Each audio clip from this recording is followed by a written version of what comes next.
네, 전 세계 투자자들의 관심을 받았던 스페이스X 주식시장 데뷔전을 치렀습니다. 또 미국과 이란 드디어 종전에 합의했다는 소식도 들려오면서 투자 심리가 들썩이고 있는데요. 이런 가운데 이번 주에는 미국 연준의 케빈 워시 의장의 첫 FOMC 회의 주제를 또 앞두고 있습니다. 이번 주도 시장에 영향을 미칠 굵직한 이슈들이 참 많은데요. 하나씩 살펴보도록 하겠습니다. 오늘 함께해 주실 세 분 모셨습니다. 디멘전 투자자문 송재경 대표 나오셨고요. FR자산관리 길건우 대표, 상상이증권 신월 투자전략팀장 나오셨습니다. 안녕하십니까? 네. 안녕하세요. 자, 스페이스X가 드디어 나스닥에 데뷔를 했습니다. 참 뭐랄까 화제와 이슈의 중심에 있었고 결국 뚜껑을 딱 열었습니다. 어떻게 첫날 상장 보셨을 것 같은데 어떻게 보셨는지 궁금합니다. 저도 봤거든요. 저도 봤는데 이제 우리가 이제 보통 이제 흥행했다, 뭐 초대박이다, 뭐 이제 이런 표현들을 쓰잖아요. 이 스페이스X가 초대박이라고 볼 수 있나? 의견을 좀 듣겠습니다. 송 대표님. 기존 투자자들은 초대박이죠. 기존 투자자들은 이미 비상장 때부터 그럼요. 네. 뭐 그거야 뭐 워낙 높게 잡았으니까 주당 가격을 높게 잡았으니까. 그리고 IPO는 뭐 그 정도면 이 사이즈가 사실은 1.8조 달러, 말이 1.8조 달러지. 요즘은 조조조하니까 되게 쉬워 보이지. 네. 바로 탑 6에 들어가는 거였는데 하루 만에 한 20% 가까이 올라서 2조 달러를 넘어섰지 않습니까? 그렇게 놓고 보면 그 정도 사이즈가 20% 가까이 상승해서 마무리했다. 그것만으로도 상당한 성공이다 봐야 될 것 같습니다. 네. 네. 상당한 성공이군요. 저는 이제 우리 시장 생각에서 이런 따상 뭐 이런 거 따상상 이런 거 생각했거든요. 뭐 아예 덩치 자체가 다르긴 하지만 길 대표님 네. 환하게 웃고 계신데. 따상 가면 대박 났죠. 따상 만약에 갔다라고 하면 뭐 네. 완전 그 1, 2, 3등이 전체가 뒤바뀌었다라고 이제 생각을 해보셔야 될 것 같은데. 그렇죠. 앞에 대표님 이야기하셨던 것처럼 이 정도면 서방했다라고 봐요. 덩치가 그렇게 큰데 예를 들어서 30-40% 이상 급등을 한다라는 거는 모든 수급 자체를 그냥 얘가 다 가져간다라는 뜻이거든요. 그렇다라고 하면 되려 야, 이거 너무 과한 거 아니야라는 시그널 자체가 더 많이 나올 수도 있고요. 그래서 이 정도면 저는 이제 나쁘지 않다라고 보고 있고 무엇보다도 이제 사실 스페이스X 상장이 대기하고 있다 보니까 증시 대기 자격이 너무 많았잖아요. 그래서 다른 수급들이 사실은 조금 꼬였다라고 이제 저희들이 말씀을 많이 드리는데 이제 어찌 됐건 상장했으니까 네. 그게 조금 풀리지 않을까라고 이제 개인적으로 보고 있어서 그 다음을 보시는 게 맞을 것 같습니다. 알겠습니다. 네. 신 팀장님. 네, 뭐 다 저도 공감하는 얘기이고 뭐 이 정도면 상당히 잘 된 결과이지만 조금 뭐 비유를 편하게 드리자면은 네. 정말 이제 기대하고 있는 미슐랭 레스토랑에 줄을 좀 오래 서 있다 보니까 네. 이래저래 뭔가 딱 정말 이제 들어가서 입장을 하고 먹었을 때 맛있긴 맛있는데 네. 기다리다가 보니까 이게 정말 맛있는 건가? 뭐 이런 생각을 가끔 할 때도 있습니다. 네. 뭐 정말 제일 맛있는 음식은 배가 고플 때 먹는 음식이라고 하는데 사실 여러 가지 측면들에서 좀 이슈몰이도 성공을 했었고 그리고 비상장 투자자 이어서 또 IPO도 예정보다 한 2개월 정도 빨리 하면서 어느 정도 기대치가 무르익었었기 때문에 이를 더 상회하기보다는 적정 수준에서 상회를 했고 이 정도면 충분히 만족할 만한 수준 아닌가. 결국에는 아람코를 넘어서 2.1조 달러 시총으로 지금 평가가 되고 있는데 6위에 바로 안차겠다라는 역사적 이정표를 세웠다라는 데 좀 더 방점이 있지 어떤 투자 수익률보다는 그런 측면에서 좀 더 보는 것이 좀 적절했던 지난 주말이었다라고 보고 있습니다. 네. 미슐랭에 대한 비유는 정말로 딱 머리에 박히네요. 납득이 딱 가는 것 같습니다. 그 스페이스X에 대한 이제 주가 목표치도 처음 나왔습니다. 이것도 되게 흥미롭죠. 사실 지난 종가가 이제 160달러 이렇게 종가가 맞춰졌고 지금 190달러라는 목표 주가가 나왔어요.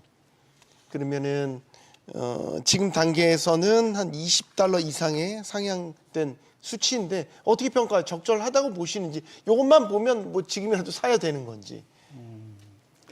1차적으로는 어떻게 밸류에이션을 했는지는 좀 의문스럽긴 합니다. 네. 왜냐하면 1차적으로는 지금 투자가 엄청나게 들어가 있는 상황이고 그다음에 이익을 제대로 내본 적이 없잖아요, 사실은. 그 스타링크 정도만 빼고 나면 네. 나머지는 지금 거의 돈 먹는 하마 수준이기 때문에 오로지 기대감으로 갑니다. 제 기억에 한 5년 전인가요? 하여튼 우리나라에 새로운 그 지표를 누가 만들었었는데 PDR이라고 프라이스 투 드림 레이쇼라고 누가 드림 레이쇼요? 예, 만들었던 기억이 있는데 딱 스페이스X의 적절한 예, 가치네, 산정 가치네. 그래서 지금 이 회사 아까 190달러가 적정하냐라고 질문을 주셨는데 이 회사가 어쨌든 향후 예상되는 뭐 12개월이긴 하지만 그러니까 그 매출액 대비 지금 주가가 몇 배로 거래되느냐. 네. 어차피 이익이 안 나니까 대략 100배 전후입니다. 100배 전후. 근데 이게 우리가 100배 그러니까 뭐 그런가 보다 뭐 이렇게 하는데 그 지금 S&P 500이 한 2.6배예요. 그다음에 나스닥이 한 6배 정도 되고 있고 그 비싸다는 테슬라도 한 30배 중반 정도 되거든요. 그래서 정말로 이제 PSR만 놓고 봐도 엄청난 기대를 한 몸에 받고 있는 것만은 분명해서 거꾸로 말하면 기대로 가면 분위기 좋을 때는 잘 가는데 분위기 또 틀어지면은 또 엄청나게 또 주가가 휘청휘청할 수가 있습니다. 그래서 그렇게 놓고 본다면 아까 말씀드린 190달러도 있지만 아마 레인지를 준 데들이 꽤 많은 것 같아요. 그러니까 안 좋은 케이스일 때는 50달러까지 갈 수도 있고 네. 좋게 갈 때는 한 250달러까지 갈 수도 있고 막 이런 식으로 좀 비겁해 보이지만 네. 그러니까 밸류에이션을 상당히 다양하게들 제시를 하고 있어서 지금 상황에서는 엄밀히 말하면은 그 목표 주가라는 것이 의미 있게 막 정체하게 계산할 수 있을까라는 생각을 하고 있고요. 그러니까 그냥 이 시장에서 그나마 구루라고 볼 수 있는 게 그러니까 NYU, 그러니까 뉴욕대의 다모다란 교수라고 상당히 우리 아마 좀 이쪽 분야에서 공부하신 분들은 책을 읽진 않더라도 다 한 권씩은 샀을 거예요. 이렇게 두꺼운 밸류에이션이라는 책들이 있거든요. 그분이 얼마 전에 밸류에이션한 것은 이 회사의 적정 마켓캡은 1.2조 달러다라는 게 있습니다. 그래서 물론 보수적이긴 할 수 있겠는데 어쨌거나 지금 2조 달러를 넘어선 상태에서는 아까 말한 대로 Price to Dream 결국은 그 꿈을 얼마나 가격에 반영해 주느냐 여부에 따라서 적정 주가가 달라지지 이걸 갖고 우리가 뭐가 190은 맞고 180은 틀리고 뭐 이것이 좀 과연 의미가 있을까 논의가 그런 생각을 하고 있습니다. 네. 전문가들의 시각과 우리 투자자들의 시각이 또 같으면서도 다를 수 있는 게 어쨌든 수익을 내는 게 목적이라면 드림이 됐든 뭐 다른 게 됐든 수익을 낼 수 있다면 지금이라도 사는 게 맞지 않나 이제 이런 생각 하실 것 같아요. 근데 왜 눈빛이 흔들리세요? 흔들렸군요. 왜냐하면 찰나를 사실 잡으셨군요. 저희가 네. 사실 이제 드림만 보고 베팅하기에는 너무 먼 이야기지 않을까. 사실은 화성 이주 프로젝트 굉장히 구체적으로 브리핑했거든요. 네. 근데 그게 진짜 될까라는 거는 그때 돼봐야 될 것 같아요. 그리고 이제 두 번째는 우주 데이터 센터에 대해서 굉장히 비전을 또 피력을 하고 있는데 그것도 나쁘지는 않아요. 근데 지금 당장은 될까라는 걸 이제 저희가 항상 의문을 가질 수밖에 없고 의문이 많을 때는 항상 어느 정도 올라오면 그래 너무 조금 밸류에이션을 너무 많이 줬어. 고평가 논란 이야기가 계속 나오거든요. 그러면 찍고 내려오고를 반복할 수밖에 없어요. 네. 그리고 이제 현재 뭐 평균 목표가가 뭐 190달러다라고 이야기를 하는데 최저랑 최고치에 대한 갭이 너무 큽니다. 그러면 전문가들도요. 이 안에서 진짜 실적이 있냐 뭐냐들을 계속 고민을 한다라는 거고요. 이제 개인 투자자들이 거기에 대해서 이제 한번 고민을 한번 해보실 게 앞에서 대표님께서도 그 스타링크 이야기를 하셨어요. 그러니까 네. 유일하게 스페이스X가 현재 돈을 벌고 있는 거는 스타링크입니다. 월 단위로 뭐 100만 명씩 지금 가입자 수가 는다라고 이야기를 하는데 저도 개인적으로는 괜찮은 것 같아요. 왜냐면 사실 저희가 해외여행 가고 이러면 로밍 그 나라 걸로 또 바꿔야 되고요. 그다음에 또 어디 가면 또 안 터져요. 우리나라는 지금 뭐 5G SA 사업도 이야기를 하고 있잖아요. 뭐 그러면 기존 5G는 진짜가 아니었냐 뭐 이런 얘기도 나오고 있고 6G로 넘어가면서 사실은 스타링크의 잠재력은 아마 더 폭발할 거라고 예상은 하고는 있습니다. 네. 근데 이것도 저희가 예상치잖아요.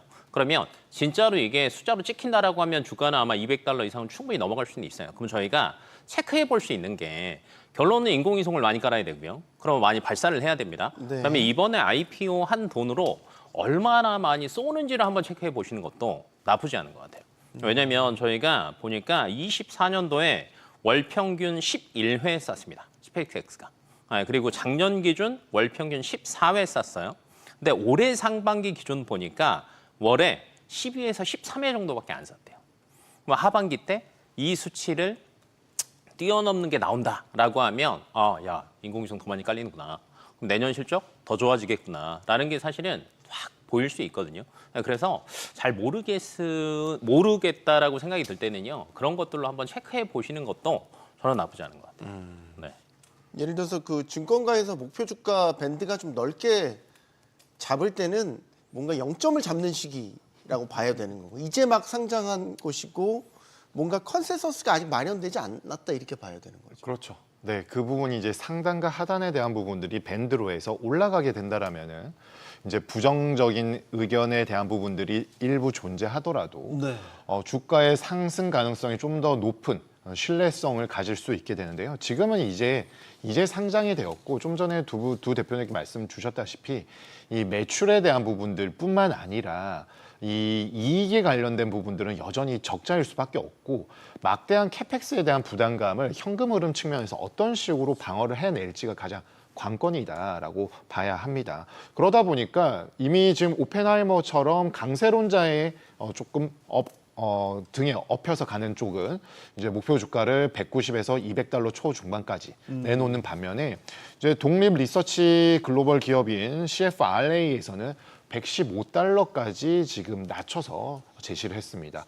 이제 당연히 공모가가 이제 135달러였는데 그것보다 하회하는 부분에 대해서는 매출이 늘어나는 것에 대해서는 긍정을 하고 있지만 이 캐펙스 그리고 주가의 동력이라고 할 수 있는 부분들은 이 발사에서 돈을 얼만큼 벌어낼 수 있는지 연결에 관련된 위성 인터넷 쪽으로 이동을 하고 있는데 아직 그에 대한 확신은 부족하고 돈 쓸 곳은 많고 우리가 최근에 AI 관련된 하드웨어, 메모리 반도체, 저장 장치에 대한 신뢰도가 높아졌던 부분들은 위아래에 대해서 어찌어찌 해도 이쪽으로는 돈이 갈 수밖에 없다라는 것과 다른 쪽에서 선순환이 될 때 주가가 잘 가다가도 멈칫하는 부분들을 봐왔던 것들은 AI 관련된 침투율이 높아지는 것에 대한 어느 정도 전제 조건은 깔려 있습니다만은 여전히 뭔가 긴가민가 할 때는 주가의 등락이 있을 수밖에 없고 특히나 이런 우리가 그 다음에 먹거리에 대해서 생각을 할 때 항상 항공, 우주 방산 이런 쪽으로 가게 되는데 여기에 대해서 이견은 없지만 아직 현실화되기에는 너무 먼 미래일 수도 있다는 게 일반적인 투자자의 인식이 아닌가라고 보여집니다. 네. 그렇다면 스윙폭은 좀 더 커질 수밖에 없다라고 보여집니다. 네. 스페이스X가 미국 나스닥에 상장했지만 국내 증시에도 많은 영향을 줬습니다. 사실 스페이스 관련주 더 넓게는 이제 우주 항공 테마 이렇게 다 직간접적으로 많이 들썩거리게 만들었죠. 이제 상장했습니다. 이제 어떻게 될까요? 1차적으로는 금요일 날 미국장에서 보여준 것은 스페이스X만 오르고 나머지는 다 빠졌죠. 상당히 많이들 하락을 했습니다. 관련된 종목들이 로켓 랩이니 뭐니 해서 많이들 빠졌는데 아마 오늘 우리나라도 일부 그 영향을 좀 받는 것 같아요. 그런데 우리가 이제 이번에 상장하고 났더니 우리가 드디어 뭔가 깨달은 게 있습니다. 그 사이 공부를 했더니 앞에 우주를 내세웠는데 알고 봤더니 이 회사는 AI 데이터 센터 회사구나를 좀 더 깨달은 것 같습니다. 그래서 실제로 이 회사의 그 템이란 걸 우리가 요즘 이제 많이 들었는데 템이 뭐냐면 토탈 어드레서블 마켓이라고 해서 네. 목표하는 시장 규모죠. 약 28조 달러나 29조 달러쯤 되는데 미국 GDP 비슷합니다. 규모가. 근데 이 중에 그냥 그 아까 우리가 봤던 로켓 분야 그다음에 스타링크 이게 다 합쳐서 6조 달러가 조금 안 됐던 걸 기억하고 그냥 그중에 22조 달러가 그냥 다 AI입니다. 그냥. 그래서 결국은 이 회사가 목표하는 것은 우주에다가 AI 데이터 센터를 만드는 것이 가장 키포인트라고 보셔야 될 것 같아요. 네. 그래서 결국은 AI 관련주라고 보셔야 될 것 같고 이후로는 우주 테마로 엮여서 움직일 것 같긴 하지만 그거는 냉정히 보면은 그 앞으로의 뭐 발전 속도 빠르긴 하겠으나 그 규모나 이런 것들이 AI보다 더 크기는 쉽지 않을 것 같아요. 그래서 당분간은 AI에 따라서 같이 엮여서 움직일 가능성이 있어서 그렇게 놓고 보면 이제 앞으로 스페이스X를 앞으로 사람들이 볼 때 우주 하기보다는 그래서 지금 AI 관련된 수요가 어떻게 돼, 메모리는 어떻게 돼, 뭐 이 얘기 또 그들이 그거 관련된 올릴 수 있는 그 관련된 지금 기술 장벽도 되게 많은데 그거를 넘어설 수 있어. 뭐 이런 얘기들이 계속 나올 것 같아서 포인트는 이제 시간이 흐르면 흐를수록 사람들의 생각은 그러니까 AI에서 어떻게 경쟁을 하느냐로 귀결이 될 가능성이 좀 높지 않을까 이렇게 생각합니다. 네. 국내에도 직간접적인 관련주들이 되게 많아요. 그래서 사실 스페이스X 상장이 이제 됐으니까 이게 이제 뭔가 이제 같이 붐업이 되면서 같이 움직일 거를 어쨌든 투자자들은 기대를 하고 네. 있을 텐데 현실과 이상은 또 다를 수 있으니까요. 어떻게 보십니까? 뭐 이제 관련주라고 하면 크게 보면 이건 것 같아요. 이제 직접 투자한 회사 주식이 앞으로도 더 갈 거냐. 네. 또는 뭐 이제 스페이스X에 여러 가지 재료들을 납품하는 부품들을 납품하는 회사들이 있잖아요. 그렇죠. 얘네들이 좋을 거냐. 크게 보면 이 두 가지 같은데 아니죠. 하나 더 하면 그냥 우주로 묶인 여러 가지 애들 통칭해서. 근데 첫 번째는 직접 투자한 것 같은 경우에는 이제 약발은 사실 저는 개인적으로는 끝나지 않았나 개인적으로 보고 있는 게 언제든지 앞에서 저희가 이제 목표 주가 이야기를 했잖아요. 네. 근데 갭 차이가 굉장히 컸어요. 그러면 많은 회사들 같은 경우에는 그걸 계속 들고 있다라기보다는 차라리 차익 실현하는 욕구가 훨씬 더 커질 수밖에 없거든요. 예. 그럼 이제 그건 끝났어요. 네, 그러면 이제 나중에 이제 분기 실적 발표할 때 회계 평가에도 빠지겠죠. 네. 네, 두 번째는 그러면 스페이스X가 돈을 가지고 왔습니다. 그럼 결론이 이것들을 집행을 할 건데 네. 그렇다라고 하면 거기에 직접적으로 공급하는 업체들이 당연히 수혜를 볼 수밖에 없고요. 근데 이제 오늘 시장에서 보니까 아침에 딱 장 개장하고 나서 뭐 스피어도 마찬가지고 공급 업체들의 주가가 조금 빠지더라고요. 근데 되려 일정 시간이 조금 지나고 나면 얘네들이 탄력은 더 좋을 수도 있습니다. 네, 왜 그러냐? 실질적으로 스피어 같은 경우에도 이미 10년치 공급 계약을 맺어놨어요. 그러니까 공급 계약을 처음에 맺어놨어도 실질적으로 이거 이제 상장하기 전까지는 기대감으로 오르긴 했는데 거의 한 1, 2주 전부터 주가는 조금 빠졌거든요. 네. 그러니까 그 자금이 다시 스페이스X로 갔단 말이에요. 그럼 상장을 했어요. 그럼 여기에서 더 보유하기에는 사실은 쉽게 손은 가지 않는다라는 구간이라고 하면 다시 돌아올 확률이 저는 굉장히 높을 것 같고 그러면 이제 그 아래 단이 있죠. 뭐 예를 들면 우리나라 위성 관련주들도 있고요. 뭐 인텔리안 테크도 있고요. 뭐 위성 제작인 세틀가이도 있어요. 그러니까 기대감은 가지고 있습니다. 이 친구들도. 왜 그러냐? 스페이스X가 계속 쏘고 있는 거를 다른 나라들이 가만히 구경만 할 수는 없습니다. 네, 어찌됐건 따라갈 거고 앞으로에 대한 시장에 뭐 캐파는 커질 것으로 예상은 되는데 실질적으로 이 친구들이 정말 많이 매출이 급증을 할 거냐? 그건 아니다라고 봐요. 네, 그러면 1번 직접 투자 제외하고요. 네, 그다음에 관련주들 기대감은 있지만 사실은 조금 부족할 수 있다. 확인하는 시간이 필요하다. 그럼 네. 빼고 지금 움직일 수 있는 거는 스페이스X 관련 ETF나 스페이스X에 납품하는 공급업체 이렇게 또 조금 좁히시는 게 저는 투자하시기 조금 더 편하지 않을까. 근데 이제 조금 애매한 게 이제 좀 있으면요. 이제 실적 시즌입니다. 그렇죠. 네, 7월 이제 되면 이제 뭐 이제 일주일 다음 주만 되면은 아마 여러 가지 2분기 실적에 대한 뷰가 계속 나올 거예요. 네. 저번 주에도 우리나라 수출입 동향 6월 10일 것까지 바로 나왔거든요. 그러면 수급이 가다가 또 끊길 수도 있죠. 우주 쪽에 대한 기대감보다는 확실한 쪽으로 갔다가 다시 돌아올 수 있으니까 사실 현재 구간에서는 저는 개인적으로 우주항공 관련된 주들은 좀 쉽게 내버려 두시는 게 그리고 7월 이후를 한번 다시 보시는 게 확실한 저점 매수가 되지 않을까 개인적으로 그렇게 보고 있습니다. 알겠습니다. 신 팀장님. 네, 뭐 전반적으로 이 우주 항공에 관련된 부분들은 여전히 성장에 대한 꿈과 희망을 먹고 살기 때문에 주식시장에 새로운 동력에 대한 기대감 분명히 있을 수 있습니다. 그런데 이제 뉴스가 확인이 되었기 때문에 이 기대감이 아닌 이미 확인되었던 부분들에 대해서는 주가의 민감도가 하방에 대한 부분들이 좀 더 높아질 수밖에 없다라는 점은 인정을 하고 가야 되기 때문에 지금은 따라가는 것보다는 좀 더 언제 어떤 식으로 조금 저가의 분할 매수의 관점으로 접근을 하면서 우주항공의 산업이 실질적으로 커지는 비중만큼 나의 포트에 조금씩 점진적으로 넓혀가는 것이 좀 더 적절하다라고 보는 것이 맞지 않나라고 보여집니다. 그렇기 때문에 지금 송 대표님 말씀 주신 것처럼 AI 데이터 센터에 관련된 부분들 이제 우주에 우리가 기존의 인식으로는 사실 쉽지 않았었던 거지만 뭔가 이제 일론 머스크의 계속해서 지속적인 발언과 사업에 대한 방향성 그리고 스페이스에서 상장 이러한 부분들이 현실화되는 부분들을 바라보고 있기 때문에 이거에 대한 어떤 패스에 대한 부분들은 일정 부분 수용할 가능성이 높아졌습니다. 그렇지만 이 부분이 어떤 식으로 수익성을 내는지에 대한 부분들은 아직 퀘스천 마크가 있다. 라는 점을 감안한다라면은 네. 당분간은 좀 보수적인 시각에서 바라보되 큰 그림을 잡고 접근하는 것이 좀 더 필요하겠고, 만약에 단기 테마에 대한 부분들을 조금 더 가미를 하고 싶다라고 한다라면은 여전히 현실적으로 좀 가능성이 높은 국방용 관련된 부분들에 대해서 방산의 관점을 조금 더 접근하는 것이 나름의 유의미성을 좀 더 지니지 않을까라고 보여집니다. 네.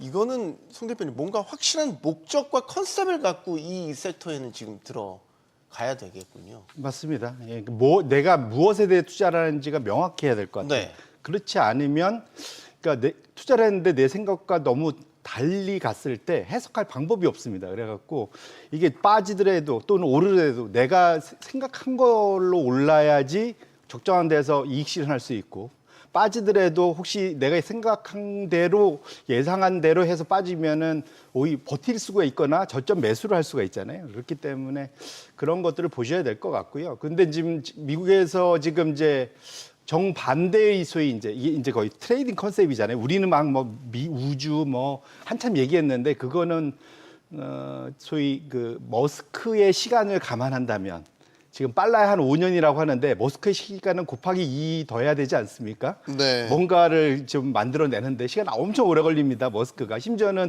말했다가 슬그머니 사라지는 경우도 많습니다. 그래서 어쨌든 그걸 감안하셔야 될 것 같고, 지금은 트레이딩 관점에서 접근을 한다면 두 가지인 것 같아요. 하나는 7월 6일이 기점이 될 것 같은데, 7월 6일이 왜 기점이냐? 7월 6일이 지금 나스닥 100에 소위 그 입성할 수 있는 첫날이거든요. 네. 그래서 지금 계획대로 잘 간다면, 그렇게 간다면 7월 6일 날 나스닥 100이라는 전 세계에서 상당히 미국에서 두 번째로 큰 지수에 강제 매수 당할 수 있는 좋은 기회죠. 그래서 그때까지 기다렸다가 고쯤에 사자.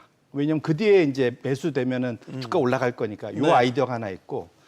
아니야. 그 전에 우리 액티브들이 헤지펀들이 움직여서 초반에 다 올려놓고 그때 되면 정작 주가는 재미없을 거야라는 아이디어가 있습니다. 왜 그러냐면 지금 기존의 소위 보호 예수하고 달리 네.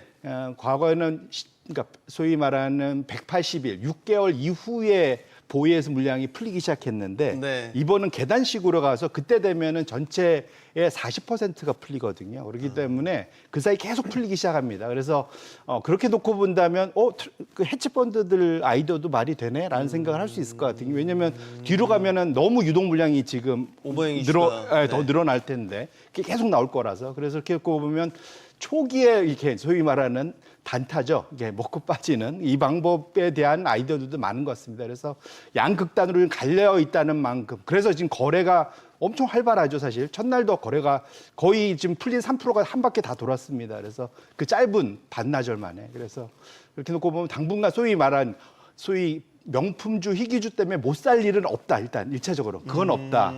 얼마든지 거래를 하실 수 있으니까 앞에 말씀 첫 번째 아이디어가 좋으신지 두 번째 아이디어가 좋은지 본인이 결정해서 사실은 트레이딩 관점에서 접근을 하는 것이 맞지 않을까 이렇게 생각을 합니다. 네. 자, 조금 이제 화제를 바꿔볼까요? 지금 뭐 종전도 사실 공식화됐고, 지금 스페이스X 상장부터 뭐 여러 가지 이유 때문에 지금 다시 위험 자산 선호 현상 아주 강해진 모습입니다. 당연스레 이제 반도체 섹터에 대한 이제 관심도 뜨거워지고 있고 말이죠. 지난주에는 젠슨 황 엔비디아 CEO가 뭐 소위 말해서 국내 3박 4일 동안 머물면서 뭐 해집고 갔죠. 그리고 원래는 샘 올트만이 오기로 돼 있었는데 이분이 무슨 일정인지 긴급 사정으로 방한이 일단 취소가 됐습니다. 취소가 되기는 했지만 어쨌든 최근에 소위 말해서 빅테크 거물들이 한국을 찾는 게 마치 무슨 필수 코스처럼 됐어요. 이게 이제 시사하는 바가 뭘까? 결국 반도체, 메모리 이런 것들에 대한 협력, 강화 이런 것들이라고 봐야 되는 걸까요? 그게 가장 크죠. 네. 이번에 이제 젠스랑이 와서 한 것도 이제 여러 가지 뭐 이제 많은 것들을 하기는 했지만 사실은 이제 메인은 그거지 않을까라고 이제 개인적으로 보고 있고, 그다음에 이제 HBM4에 대한 주력이 이제 사실은 이제 올해 하반기부터 이제 판매가 되기 시작하고요. 내년에 이런 데이터도 있습니다. HBM4와 4E가 27년 하반기가 넘어가면 HBM에서 전체 발생하는 매출에서 거의 한 70% 정도는 넘어갈 거다라고 이야기를 하고 있거든요. 그렇다라고 하면 많은 기업들은 사실은 삼성전자랑 SK하이닉스에 손을 내밀 수밖에 없는 구간이고요. 그다음에 이제 두 번째는 HBM4로 넘어가면서 저는 이제 삼성이 좋아지고 있다라는 말씀을 많이 드리는데 삼성전자가 올해 HBM4를 사실은 양산을 시작하고 나서요. 3개월 뒤에 4E에 대한 시제품을 바로 만들어냈습니다. 왜 이러냐를 이제 저희가 한번 고민을 해보셔야 되는데 3E까지는요. 이제 저희가 기본적으로 GPU가 있고 그다음에 HBM이 있으면 그걸 다 합치는 로직 다이가 필요하거든요. 네, 그렇죠. 네, 근데 이 로직 다이를 3E까지는 삼성전자랑 SK하이닉스가 같이 했습니다. 그러니까 자체적으로 생산을 할 수 있었어요. 근데 4로 넘어가면서부터는 로직 다이를 삼성전자는 파운드리에게 직접적으로 주고 자체 생산을 하고요. SK 하이닉스 같은 경우에는요. TSMC로 보냅니다. 네, 무슨 말이냐면 4에서 4E에 대한 물량을 다른 회사들이 받으려면 결론은 TSMC를 기다리는 수밖에 없다라는 말이에요. 네, 그러면 많은 기업들은 이걸 당기려면 어떻게 해야 되냐면 삼성전자한테 한 번에 다 넣어야 됩니다. 네, 우리 4도 가져가고 4E도 해줄 테니까 니네가 한 번에 다 만들어갖고 납품해줘. 왜냐하면 전체 그 파운드리 쪽 점유율을 글로벌 점유율을 보면 TSMC가 월등히 높거든요. 네. 근데 월등히 높다라는 게 두 가지를 다 가지고 있어요. 괜찮다, 수율이 좋고 제품이 좋으니까 많이 몰리겠죠. 이게 첫 번째고요. 두 번째는요. 많이 몰리니까 오래 기다리고 돈 많이 내야 된다는 뜻입니다. 네, 그런 측면에서 본다라고 하면 올해 삼성전자의 파운드리에 대한 흑자 예정 시간이 뭐 28년까지 당겨졌었는데 지금 흐름으로 본다라고 하면 빠르면 내년 안에도 충분히 가능하지 않을까라는 데이터들도 나오고 있거든요. 그래서 네. 당연히 이제 들려야 되는 필수 코스가 될 수밖에 없는 구간이다라고 보셔야 될 것 같고 그럼 이제 여기서 누가 가장 큰 수혜를 볼 거냐? 라는 것들은 항상 체크를 하셔야 될 것 같아요. 좀 안전한 거 원하신다라고 하면 메모리 쪽 보시는 게 좋을 것 같고, 그다음에 이제 삼성전자나 SK하이닉스를 이제 고민하시는 분들 같은 경우에는 여전히 뭐 이제 안전한 실적을 원하시면 SK하이닉스가 조금 더 낫고요. 아니면 이제 앞으로에 대한 성장성, 파운드리, 뭐 방금 얘기도 했지만 그거를 조금 더 높게 평가하시는 분들은 삼성전자에 손을 들어줘도 충분한 구간이다라고 생각해 보시면 좋을 것 같습니다. 네. 어쨌든 이런 빅테크 거물들이 찾는다는 거는 분명한 비즈니스 목적이 있기 때문에 방안을 하는 거죠. 무조건 뭐 삼겹살에 소맥 먹으려고 방안하는 건 분명히 아니니까. 그만큼 지금 삼성전자 하이닉스를 필두로 한 한국 이른바 K반도체에 대한 글로벌 위상 이런 것들이 계속 올라가고 있다 이렇게 봐도 될까요? 물론입니다. 최근에 이제 가장 좀 주가의 상승 탄력도가 좋은 산업, 기업, 종목들의 공통점은 병목에 있습니다. 병목이라고 하면 결국에는 수요는 계속해서 집중적으로 몰리고 있는데 공급, 생산에 대한 부분들의 속도에 있어서 수요처가 즉각 못 가져갈 수 있다라는 부분들이 가격의 상승으로 전개되면서 뭐 각 경제 주체마다 이해 득실이 달라질 것이고 투자자들에 있어서는 병목이 나타나는 곳을 중점적으로 공략을 했을 때 투자 수익률을 높일 수 있는데요. 결국에는 이 병목 현상에 대한 부분들, HBM, 파운드리, 메모리 반도체, 거기에다가 AI 서비스 플랫폼에 대한 부분들까지 이제 떠오르다 보니까 여기에서의 병목을 해결하기 위해서는 그 당사자, 발주를 해야 하는 당사자가 직접 오는 것만큼 협력 체계를 구축하는 데 있어서 좋은 것이 없다라는 인식들이 생겼기 때문에 연초부터 AMD, 엔비디아, 퀄컴에 이어서 이제 오픈 AI까지 올 수 있다라고 보여졌는데 네. 오픈 AI 샘 올트만이 마침 이제 오기로 했다가 급작스럽게 안 된 부분은 우리야 오면 더 몸값이 올라가는 거 아니야 했지만 그 부분에 이견이 생겼다기보다는 오픈 AI 측에 좀 상당한 경영 전략 수립에 있어서 시급한 문제가 좀 발생한 것이 아닌가라고 보여집니다. 뭐 정확한 것은 조금 더 있다가 뉴스가 아마 나오게 될 텐데 최근 들어서 이제 우리가 좀 판단할 수 있는 부분들은 이렇게 이제 스페이스 X 얘기 계속 나눴습니다만은 이 모든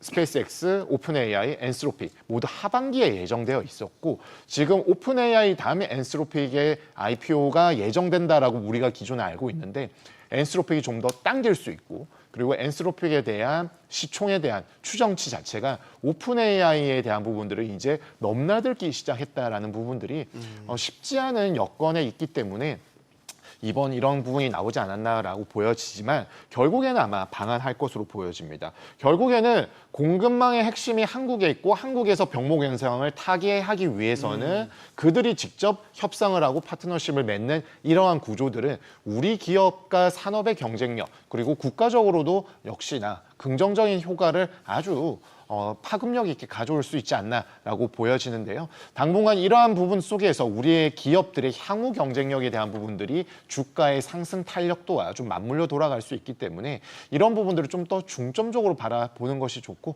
방금 말씀 주셨다시피 뭐 사진 찍는 것으로는 이제는 주가의 상승 탄력에 대한 부분들보다는 그냥 이미지 메이킹에 가까운 것으로 좀 더 해석하는 적절하다라고 보여집니다. 네.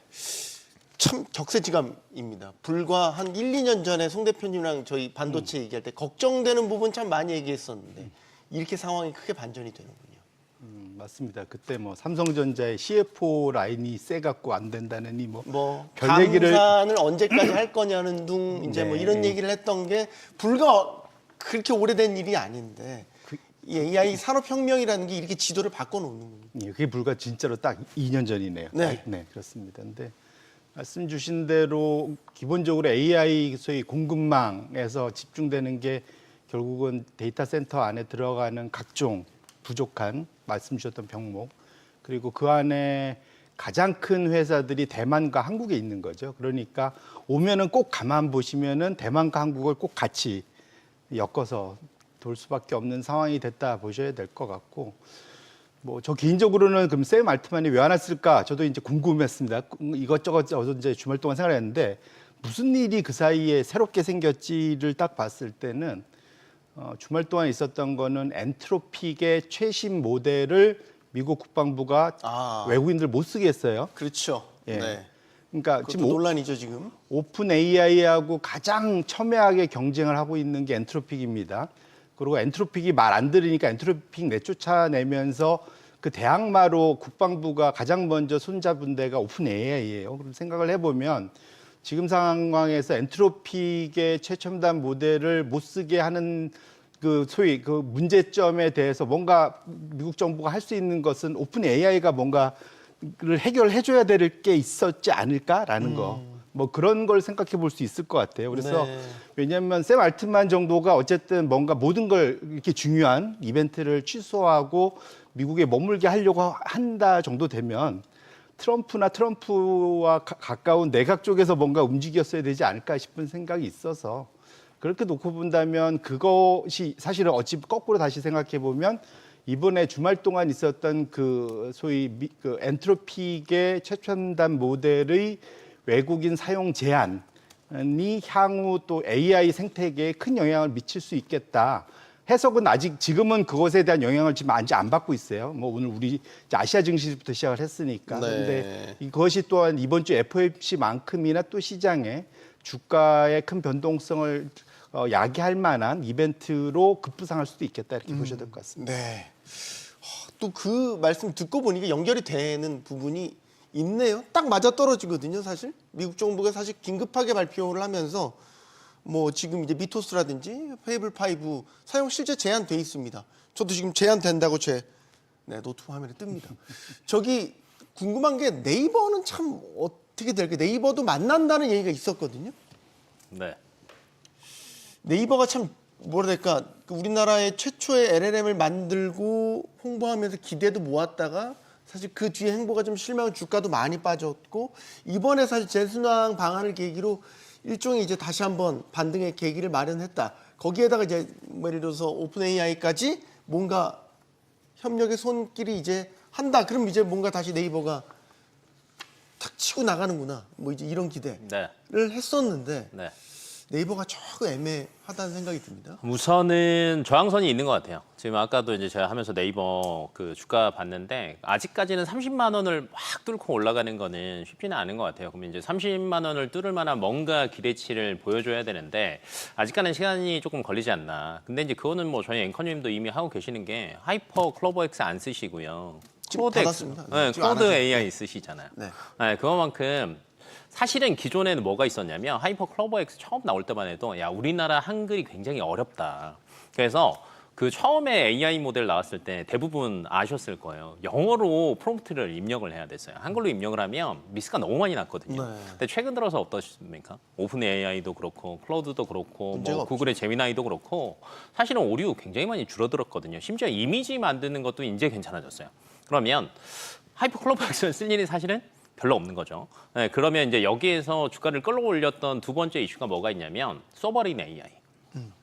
아, 그래. 와서 얘기했으니까 그래. 소버린 AI 쪽은 그래도 괜찮겠지라고는 생각은 하고 있었는데 앞에서 대표님이 이야기하신 게 딱 허들이 또 생겨버린 겁니다.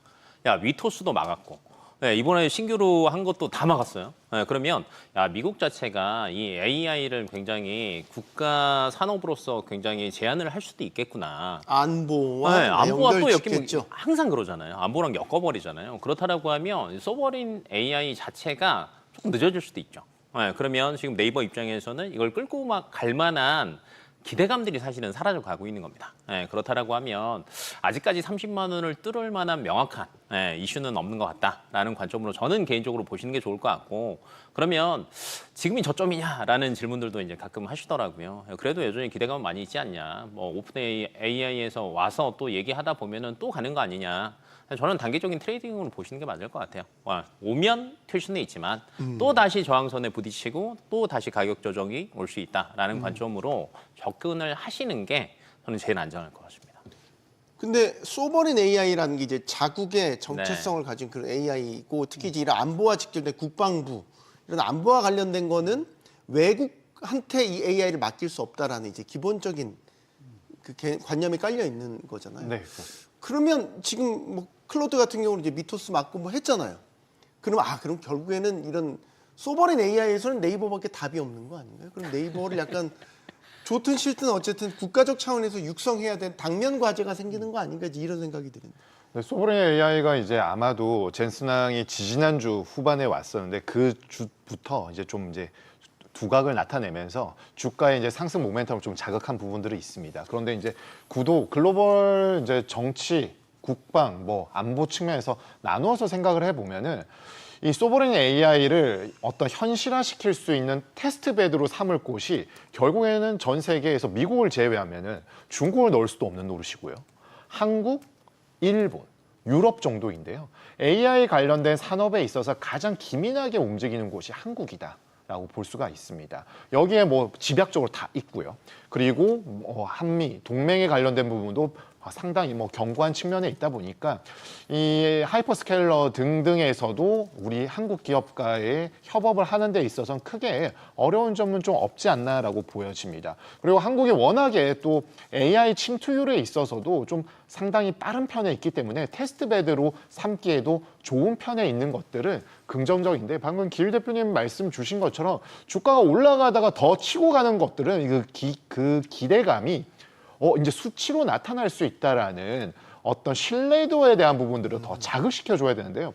지금 가다 보면 지금 상단에서 자꾸 막히는 모습들이 나오고 있다라는 거는 그 하나의 정책적인 어떤 밀어주는 부분들은 있을 수는 있는데 이게 아직 뭔가 구체적으로 나타난 건 없다라고 봐야 되겠죠. 그러면은 시간은 점점 네이버의 편으로 올 가능성 높습니다. 그런데 그 시간이 오는 동안에 뭔가 보여줘야 되죠, 퍼포먼스를.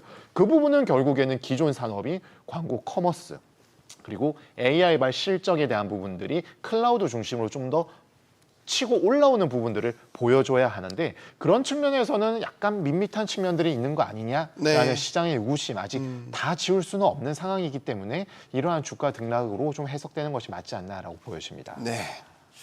또 이제 시장 이야기를 전환을 또 해보겠습니다. 이제 시장 자체를 좀 봐야 될 게 지금 매크로 환경도 상당히 이제 우호적으로 많이 바뀌었다고 판단이 되고 이렇게 되니까 지금 삼성전자 하이닉스의 투심이 좀 쏠리고 이렇게 되면 이제 2배 레버리지 ETF가 또 얼마나 공격적으로 이제 반응을 할까 이제 이런 생각을 하게 되거든요. 분명히 2배 레버리지 ETF가 나오고 나서 더 변동성이 커진 면이 있는 것 같습니다. 네. 대표님. 말씀 주신 대로 우리나라의 공포 지수 그 지수 이제 코스피 200의 그 지수 옵션의 변동성을 추주하는 게 V 코스피잖아요. 근데 네. 그게 지금 2008년도 108인가가 아마 제일 높았을 텐데 네.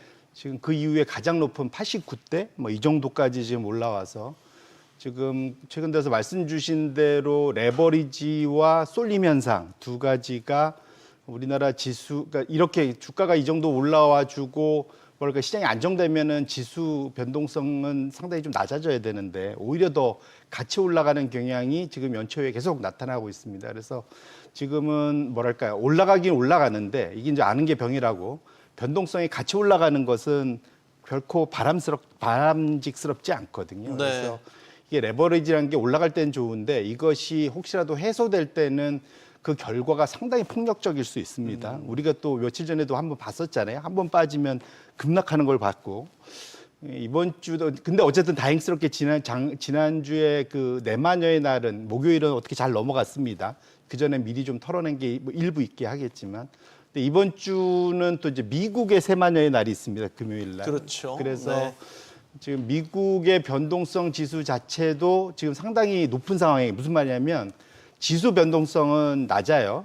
그러니까 빅스는 낮은데 빅스 말고 개별 종목 옵션의 변동성을 합산해서 보는 변동성 지표가 있는데 빅스 EQ라고 있거든요. 이제 그거 자체는 1년 내내 올라와서 최고점을 계속 지금 기록하고 있습니다. 무슨 말이냐면 레버리지로 쏠려 있다라는 거죠. 이게 여전히 지금 남아 있는 변수기 때문에 현재 지금 올라가긴 올라가서 좋긴 한데 주가가 아까 말씀드린 펀더멘탈도 바뀌었고 다 좋긴 한데 여기에 사람들이 욕심을 엄청 내면서 레버리지를 상당히 많이 걸어놓은 상태라서 이것이 언제든 뭐랄까 상당히 좀 취약한, 그러니까 변동성이 취약한 상인 것만은 분명하다. 그래서 그러니까 올라가는 장은 당연히 즐겨야죠. 즐기긴 즐기되 언제든 변동성 때문에 이게 휘청휘청할 수 있는 가능성도 열어두면서 보실 필요가 있을 것 같고요. 그래서 제가 요즘에 질문을 많이 받으면 제일 먼저 하는 게 그렇습니다. 혹시 이번에 지난주 2주 동안 혹시 시장 지수 움직임보다 계좌 내 포트폴리오의 수익률이 더 위아래로 더 출렁거렸는지 덜 출렁거렸는지 네.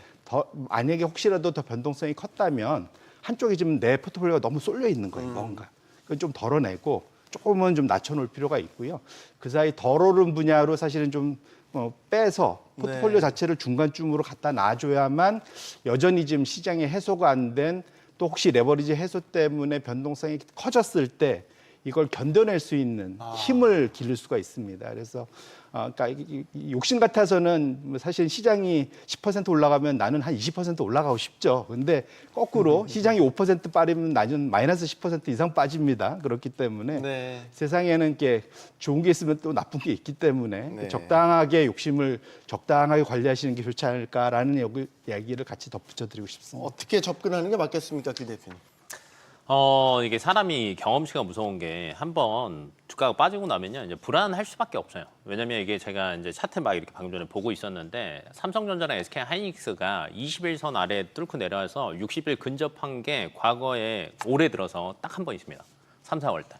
미이란 사태 일어났을 때. 네. 근데 이제 저번 주에 저저번 주랑 일어났죠. 20일 아래로 둘 다 터치를 했단 말이에요. 그럼 사람들 생각이 뭐냐면 실적이 괜찮아도 이걸 너무 많이 우리가 땡겨와서 또 다시 출렁일 수도 있겠구나라는 걸 생각해 보신다라고 하면 사실은 레버리지를 접근하시는 것보다는 본주를 접근하시는 게 맞고요. 만약에 레버리지를 접근하신다라고 하면 자주 얘기하는데 제발 이틀 이상 좀 가지고 있지 마라. 이틀 이상은 안 돼요? 네, 가지고 있다 보면 사실은 변동성이 노출돼 있는 구간에서는 사실은 올라간 거 하루 빠지면요 다 토해내야 되는 경우가 올 수밖에 없거든요. 차라리 그래서 저는 개인적으로는 본주 모으시는 게 맞지 않을까 싶습니다. 신 팀장님. 이건 단일 종목 레버리지 상품은 전략적으로 포트에 담아놓는 것이 아니라 단기 트레이딩용입니다. 그런데 지금 하루에 5% 빠졌다가 5% 오르는데 빠지면은 그 5% 오른다고 만회가 되지 않는데 일일 변동률을 추정하기 때문에 이 회복하기 상당히 어렵습니다. 그렇기 때문에 이런 방향성에 대한 부분들을 배팅을 하면 참 맞추면 참 좋은데 네. 사실 오늘 같은 장 저는 뭐 주말쯤에 이제 협상이 어느 정도 끝 마무리가 된다라고 하는데 이란에서 막 비난을 했던 게 트럼프 대통령이 본인의 생일에 맞춰서 하려고 자꾸 압박을 한다. 근데 우리가 이거 트럼프 생일까지 알고 있어야 되나 이런 생각도 주말에 네. 들었었거든요. 그러면 이거 참 너무 많은 변수들을 노출이 되어 있기 때문에 이런 부분들은 정말 1거래일 또는 진짜 길어도 2거래일 안에는 어느 정도 포트를 정리해주고 손실은 최대한 로스컷을 하고 이익을 벌었을 때는 빨리 털고 나오는 것이 적절한 상황이고 지금 이 단일 종목 레버리지 상품이 출시된 지 이제 약 3주가 좀 안 되었습니다. 네. 여전히 종가 중심으로는 상당한 변동성을 야기하고 있고 삼전 닉스의 시총 비중이 50% 내외에 있기 때문에 지수 자체도 커져 있는 상황에 있습니다. 이러한 점 본다라면은 지금은 조금 신중할 타임이 필요하고 오히려 정석대로 투자하는 것이 좀 더 중장기적으로 나의 포트를 관리하는 데 있어서는 적절하다라고 생각이 됩니다. 네. 자, 이제 이번 주도 빅 이벤트가 많고 앞서 뭐 전쟁 일단 종전에 대한 공식 발표가 났고 말이죠. 마지막 코스피가 어디까지 또 다시 힘을 낼 수 있을까요? 우리가 7천 넘고 잘 가다가 한 번 더 와장창, 8천 넘고 또 와장창 했단 말이죠. 이제 막 정말 9천을 향해 또 만을 향해 가고 있습니다. 다시 동력을 얻었다고 보십니까? 뭐 1차적으로는 아마 이번 주 정도까지만 잘 지나고 나면은 말씀 주신 대로 조금은 좀 편해지는 구간으로 들어가지 않을까 개인적으로 이제 기대를 해보고 있습니다. 네. 근데 어쨌든 대전제는 일단 이번 주를 잘 넘겨야죠, 사실은. 그래서 변동성이 상당히 좀 심합니다. 아까 FMC도 얘기했지만 그 앞에 BOJ가 먼저 있습니다. 그다음에 BOJ가 이번에는 뭐랄까요, 그 사이에 엔화에 대한 숏 물량이 엄청 늘어나 있어서 조금 걱정되는 상황이긴 해요. 사실은 네. 그거 하나 있고 지금 또 수요일 미국 기준으로 우리 수요일 밤이네요. FMC 전에 미국 소매 판매 발표가 있습니다. 네. 근데 지금 요게 지금 클리블랜드 연은에서 미리 발표하는 게 있는데 그걸 보면은 실제 소매 판매는 마이너스 1% 넘을 것 같아요. 제가 그러면 영향을 받겠죠, 당연히. 예, 그래서 하락폭이 크네요. 예, 1.3 뭐 이렇게 지금 찍히고 있습니다. 그래서 처음으로 상당히 좀 큰 소비 감소로 찍힐 거기 때문에 분위기가 마냥 좋을 수만은 없다. 그런 네. 이제 그걸 안고 지금 저기 선물 옵션 동시 만기일로 지금 접어들기 때문에 이번 주 하반으로 가서 지금이야 분위기 지금 소위 이제 장기 휴전 협정을 맺기 때문에 분위기 좋은데 뒤로 가면은 매크로 이벤트들이 상당히 좀 질비하게 있는 상황이고 만만치 않을 수 있어서 마냥 이번 주를 그러니까 해피 이렇게 보내기보다는 경계심을 갖고 보실 필요가 있겠다 말씀드립니다. 알겠습니다. 자, 미국과 이란 종전이 공식 발표되면서 이번 주 증시는 또 한 번 변곡점을 맞았습니다. 위험 선호 심리가 살아나면서 증시가 위로 방향을 잡을 것이다 이런 기대가 큰데요. 큰 변동성을 동반할 수 있다는 것에는 경계심을 놓지 말아야겠습니다. 토론 마치겠습니다. 여기는 모든 경제가 모이는 SBS BG였습니다. 시청해주신 여러분 고맙습니다.